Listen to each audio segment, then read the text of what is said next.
افسانه بوی ظالم و کلی زیرک. بود نبود زنی بود. شوهرش بر محل وفات کرد و سه پسرش یتیم ماند. زن خونابه دل خورده با نوگی دوک و زخمی سوزن فرزندهایش را کلان کرد. آنها به وایه رسیدند و آخرین تارهای موی سری زن سفید شد. روز پیرزن به پسرانش گفت: اکنون شما کلان شدید و من پیر شدم. دستانی بیمدارم دیگر چرخ گردانده نمی توانند. چشمان خیرم دیگر سوراخی سوزن را نمی بینند. بیروید مردی کاری کنید، نان خود را یافته خورید. پسری کلانیش این گپ را شنیده گفت: مادر جان، من تنیسیت دستانی پرقوت دارم، میروم مردی کاری میکنم، هرچی که یابم گرفته میآرم. پیرزن نان پخت و یک رویمال بسته به پسرش داد و او را گسیل کرد. جوان رفت به شهر رسید. پرسجو کرده حولی یک بوی را یافت. دروازه‌اش را تق تق کرد. بوی برآمده دید که یک جوان ایستاده است. پرسید: با من چی کار داری؟ جوان گفت: من مردی کار هستم. بوی پرسید: جفت رانده می توانی؟ می توانم، جواب داد جوان. بوی جوان را به خانه‌اش درآورده گفت: خوب، من تو را مردی کار میگیرم، ولی یک شرط دارم. اگر قبول کنی به تو مال و پول زیاد میدهم، اگر قبول نکنی به راحت برو. جوان گفت: شرطتان را بگویید. بوی گفت: من هرچی بفرمایم میکنی و خفه نمیشوی، نمیرنجی. اگر خفه شوی گوش و بینیت را میبرم. اگر من از تو به سبب خفه شوم، تو گوش و بینی مرا میبری. جوان کمی فکر کرده راضی شد. همان شب خواب کرد. روز دیگر بوی سحری بر وقت او را از خواب شیرین بیدار کرده یک خلطه گندم داده گفت: امروز همین گندم را به زمین میپاشی، بعد یک خر هیزم گرفته میآری. جوان خوب گفت و رفت. از بس که جوانی با قوت و مهنتی بود، زمین رو جفت کرد، گندم پاشید، به کوه برآمده یک درخت دولانه رو غلطاند، میده کرده به خر بار کرد و به خانه خوجینش آمد.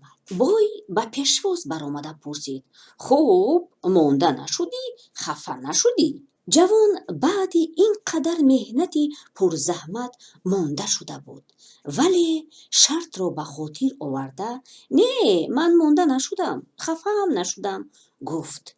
روز دیگر هم بوی او را بر وقت بیدار کرده همان کارها را فرمود. جوان فرموده های او را به زور اجرا کرده اول شب برگشت.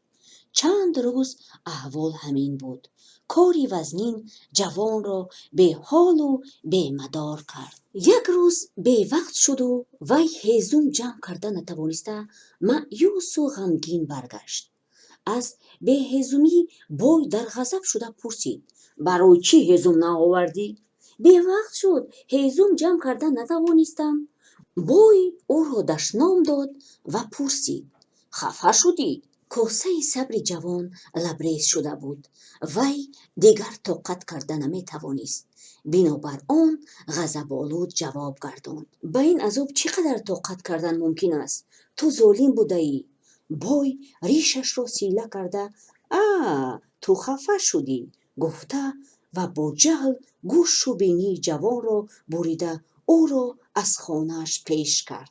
جوان با گوش و بینی بریده به خانه‌شان آمد.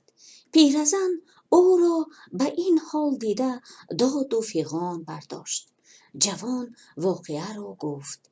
پسر میانه در غضب شده گفت: تو از تنبلی به این حال افتاده ای، من به جای تو رفته خدمت میکنم، شرط های بای را اجرا کرده از او مالی زیاد میرویانم. وی به خانه بای آمد و دری او را تق تق گفت.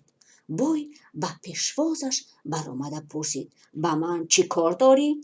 جوان گفت من آمدم که به جای اکم به شما خدمت کنم. بوی در پیش او نیز همان شرط را ماند. جوان قبول کرد. وی هر روز به خر گندم به برزگوها یوغ و سپار را بار کرده به سری زمینی بای می رفت، جفت می کرد، دان می پاشید و بگاهی به یک خر هیزم بار کرده بر می گشت. چند وقت به این منوال کار میکرد. روز وی به حد مانده شد. هیزم جمع کرده نتوانست و به خانه بای دست خالی آمد. بای دید که خدمتگار هیزم نآورده است، ناراضی شده گفت برای چی هیزم نآوردی؟ جوان در جواب گفت مانده شدم. بای در غضب شده او را خیلی دشنام داد و پرسید خفه شدی؟ طاقت این جوان نیز تاق شده بود. وی دیگر صبر کرده نتوانسته گفت البته هر کس از این ظلم و تحقیر خفه می شود. بوی در حال گوش و بینیش را بریده او را نیز از خانه‌اش پیش کرد. جوان گریان و نالان به پیش مادرش آمد. فیغانی دلخراشی پیرزن بلند شد. وی به گوش و بینی بریده فرزندانش نگاه کرده می گفت خانه‌ات بسوزد بای، روزی نیک را هرگز نبینی بای. پسری خرده پیرزن که کل بود گفت اکاها شما سستی کردید، نادانی کردید و به این حال افتادید. من رفته شرط بوی را حتما اجرا میکنم. مادر گریان فرزندش را از راه برگرداندنی شده گفت نرو، تو هم به این حال گرفتار میشوی. هر سیت این خیر بگوش و بینی شوید من چی کار میکنم؟ کل گوش نکرده برآمده رفت. آمد و دری بای را تق تق کرد. بای او را پیشواز گرفت.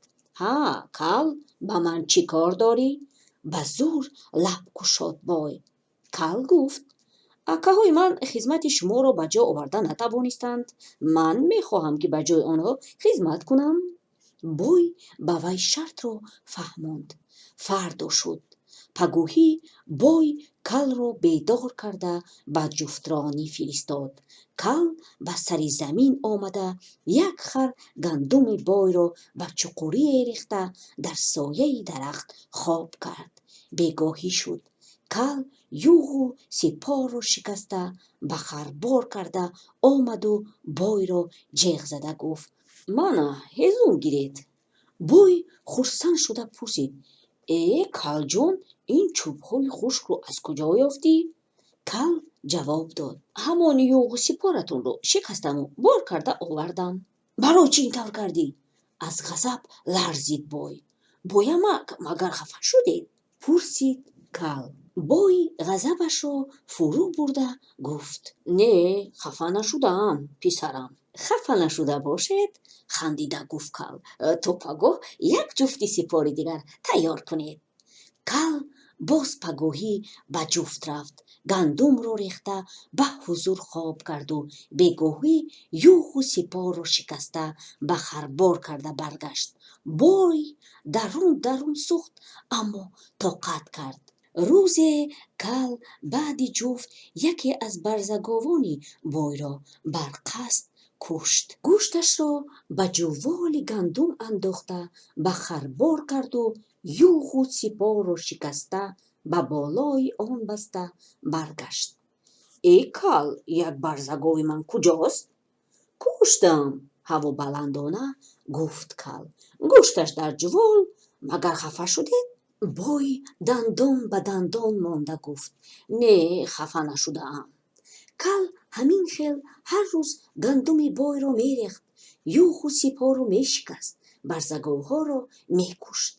بوی دید که خانه خراب شده ایستاده است. به زنش گفت این کل همه چیز را نابود کرد. طاقت من تاق شده ایستاده است. امروز یا پگاه خفه شدنم معلوم می شود و وی گوش و بینیم را می برد. یگانه علاج خلاصی از دست او گریخته رفتن است. زنش مصلحت او را قبول دانست. اول شب бой бо занаш бору бандашонро тайёр карда чизҳои қиматбаҳояшонро дар сандуқ андохтанду ними шаб гурехта рафтанӣ шуданд. пеш аз фирор хобашон бурд. хобашон ки бурд, кали ҳушёр чизҳои сандуқро бароварда дар як ҷо пинҳон карду худаш ба сандуқ даромада хоб кард. бой бо занаш нимишабӣ аз хоб бедор шуда роҳи гурезро пеш гирифтанд. рафтанд, аз хонаашон дур шуданд, монда шуданд, дар як ҷои сояву салқин истоданд, то дам гиранду баъд роҳашонро давом диҳанд. бой ба занаш гуфт: чой ҷӯшон, ягон чиз бихӯрем. кал мешуд ҳезум меҳувард, гуфт занаш. кал ин гапро шунида аз сандуқ овоз баровард: ман дар ин ҷо ба хизмататон тайёр. бой аз ин ҳодиса дар ғазаб шуда фарёд кард: кали лаънатӣ, анбори ғалаамро несту нобуд кардӣ, боз як сандуқ чизҳои қиматбаҳоямро ғорат карда аз қафои мо омадӣ. ту инсоф дорӣ ё не? хоҷаин, мебинам ки хафа шудаед, гуфт кал. бой худдорӣ карда натавониста боз ҳам баландтар фарёд кард: баъди ҳамаи ин номаъқулии ту ман хафа нашавам, кӣ хафа мешавад? ана шартро бой додед, хурсандона гуфт кал ва кордро аз миён кашида гӯшу бинии бойро бурид. вай аз бои золим интиқоми бародаронашро гирифт ва ба муроду мақсадаш расид.